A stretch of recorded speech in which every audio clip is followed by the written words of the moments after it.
আসসালামু আলাইকুম। আজকে আমরা যে বিষয়টা নিয়ে আলোচনা করব সেটা হচ্ছে নিশ। এখন আপনার মনে কোশ্চেন আসতে পারে, নিশ কি? নিশ হচ্ছে একটি টপিক বা ক্যাটাগরি। একটু বিস্তারিতভাবে যদি আমরা জেনে নেই, নিশ হচ্ছে একটি বিশেষায়িত বাজার বা শ্রোতা যা নির্দিষ্ট একটি পণ্য, পরিষেবা বা বিষয়বস্তুর উপর ভিত্তি করে লক্ষ্য করা হয়। এটি এমন একটি বিভাগ যেখানে গ্রাহকদের নির্দিষ্ট প্রয়োজন এবং সমস্যার সমাধান দেওয়া হয়। ডিজিটাল মার্কেটিং এর ক্ষেত্রে বা ব্যবসার ক্ষেত্রে নিশ সিলেক্ট করাটা কিন্তু অত্যন্ত গুরুত্বপূর্ণ একটা বিষয়, কেননা এটি সঠিক লক্ষ্যবস্তু গ্রাহকদের দিকে ফোকাস করতে সাহায্য করবে। একটি ব্যবসা বা ব্র্যান্ডকে প্রতিযোগিতামূলক বাজারে কার্যকরভাবে কিভাবে টিকিয়ে রাখতে হয় বা কিভাবে টিকিয়ে রাখবেন, প্রতিষ্ঠিত করবেন, এটা বিষয়ে সাহায্য করে। আচ্ছা, এখন দেখেন ডিজিটাল মার্কেটিং এর ক্ষেত্রে আপনার নিশ কতটা গুরুত্বপূর্ণ। লক্ষ্যযুক্ত শ্রোতাদেরকে ফোকাস করা, অর্থাৎ আপনার টার্গেটেড অডিয়েন্সকে ফোকাস করে কাজ করা। একটি নিশ বেছে নেওয়ার মানে আপনি আপনার পণ্য বা পরিষেবার জন্য নির্দিষ্ট একটি গ্রাহক গোষ্ঠীকে লক্ষ্য করবেন। এতে সময়, অর্থ সাশ্রয় এবং বিজ্ঞাপন কার্যকর হয়ে থাকে। আচ্ছা, আপনি একটা নিশ সিলেক্ট করলেন, কাদেরকে উদ্দেশ্য করে? আপনার টার্গেটেড অডিয়েন্স কারা? মনে করেন আপনি ওয়েট লস প্রোডাক্ট নিয়ে কাজ করে থাকেন, তাহলে ওয়েট লস প্রোডাক্টের গ্রাহক কারা, চাহিদা কাদের, তাদেরকে উদ্দেশ্য করে আপনি বিজ্ঞাপনটা চালানো বা প্রচার করা। আচ্ছা, এখন দেখেন বিশেষজ্ঞ হিসেবে প্রতিষ্ঠা। এখানে বোঝাতে চাচ্ছি যে যখন আপনি একটা নিশ নিয়ে কাজ করবেন, অনেক দিন ধরে কাজ করবেন, দীর্ঘ দিন ধরে কাজ করতেছেন, তাহলে সেক্ষেত্রে আপনার ওই নিশের প্রতি আপনার একটা কি এক্সপিরিয়েন্স থেকে দাঁড়াবে এবং আপনার ওই সেই ব্র্যান্ডের প্রতি আপনার গ্রাহকদের একটা আস্থা বাড়বে, তাদের একটা বিশ্বাস বাড়বে। এখন দেখেন বিপণন ব্যয় কম বলতে বোঝানো হচ্ছে বড় বাজারের তুলনায় ছোট একটি নিশে বিজ্ঞাপন প্রচার খরচ কম হয়, কারণে এখানে লক্ষ্যবস্তু গ্রাহক সংখ্যা অনেক কম বা সুনির্দিষ্ট হয়ে থাকে। অর্থাৎ আপনার দেখেন যে ছোট একটা বিজনেস রয়েছে, আপনি ফেসবুক অ্যাডস এর মাধ্যমে বা ফেসবুক যে পেইড অ্যাডস যা আছে ওইটার মাধ্যমে আপনি প্রচারণা চালাবেন। মনে করেন $10 থেকে $15 আপনি খরচ করলেন, সেখান থেকে সেল জেনারেট করতে পারবেন $20 থেকে $30,000 মতো, এরকম।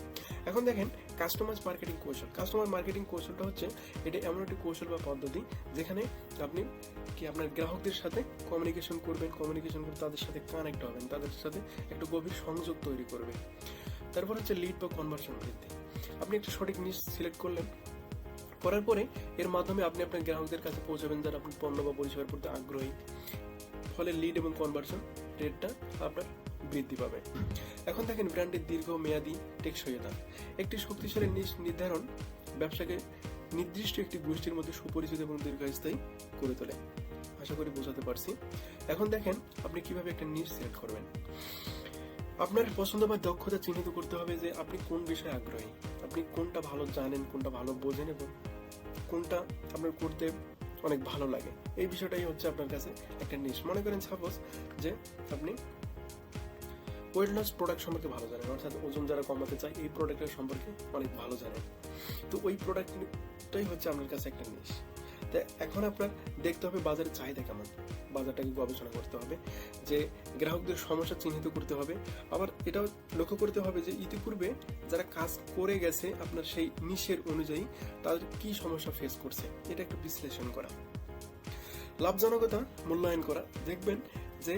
দেখুন দীর্ঘমেয়াদী একটা আপনার নিশ সিলেক্ট করতে হবে, কেননা যে আপনি এমন একটা ধরনের নিশ সিলেক্ট করলেন যে 1 বছর বা 2 বছর পরে আপনার কিন্তু ব্যবসাটা ডাউন হয়ে যাচ্ছে, এমন কিন্তু নিশ সিলেক্ট করা যাবে না। আপনাকে এমন নিশ সিলেক্ট করতে হবে যে দীর্ঘদিন ধরে যাতে আমি এই ব্যবসাটা করতে পারি বা এই নিশ নিয়ে কাজ করতে পারি, এমন যাতে আমি সেখান থেকে দীর্ঘদিন ধরে ইনকাম করতে পারি। আচ্ছা, এখন দেখেন ডিজিটাল প্ল্যাটফর্মকে আপনি কেন বেছে নেবেন? সেই আপনার নিজকে প্রচারণা চালানোর জন্য, আপনার প্রোডাক্ট বা পণ্যকে প্রচারণা চালানোর জন্য। আচ্ছা দেখেন বর্তমানে আপনার কিন্তু বিভিন্ন সোশ্যাল মিডিয়া ব্যবহার করে কিন্তু অনেকে বিজনেস করে। সোশ্যাল মিডিয়া বলতে এখানে বোঝানো হচ্ছে যে ফেসবুক, ইনস্টাগ্রাম, টুইটার, পিন্টারেস্ট, এই যে সোশ্যাল মিডিয়া প্ল্যাটফর্মগুলো, এগুলোকে আপনি বেছে নেবেন। সেখানে আপনি কন্টেন্ট শেয়ার করবেন, ব্লগ, এবং সেখান থেকে আপনার একটা সেলস জেনারেট হবে এবং ইমেল মার্কেটিং এর মাধ্যমে আপনি ব্যবহার করবেন আপনার নিশ অনুযায়ী প্রচারণা চালানোর জন্য।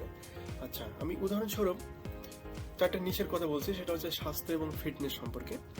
আমি কিছুক্ষণ আগে যেটা আমি বললাম যে ওয়েট লস যে প্রোডাক্ট, আশা করি বোঝাতে পারছি। এখন দেখেন ফ্যাশনটা হচ্ছে আপনার ক্লোথস, অর্থাৎ পোশাকের যে বিষয়টা, যে ওমেন্স ক্লোথ আছে, মেন্স ক্লোথ আছে, এটা হচ্ছে আপনার কাছে একটা নিশ। প্রযুক্তি, প্রযুক্তি বলতে দেখেন যে ল্যাপটপ, ডেস্কটপ, মোবাইল, এই যে ইলেকট্রনিক্স যে ডিভাইসগুলো রয়েছে, আপনি এগুলো সম্পর্কে ভালো জানেন, বোঝেন, এগুলোই হচ্ছে আপনার কাছে একটা নিশ। আপনি এগুলো দিয়ে আপনি কি একটা স্টল করতে পারেন, ইউটিউব চ্যানেল ক্রিয়েট করতে পারেন, আবার দেখা যায় একটা ফেসবুক পেজ ক্রিয়েট করতে পারেন।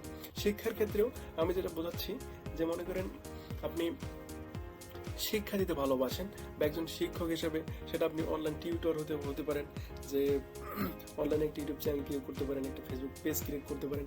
সেখান থেকে আপনি আপনার দক্ষতা, আপনি আপনার যে যেটা আপনার ভালো লাগে ওইটা অনুযায়ী আপনি সেখানে প্রচারণা চালানেন, সেটাই হচ্ছে আপনার কাছে নিশ।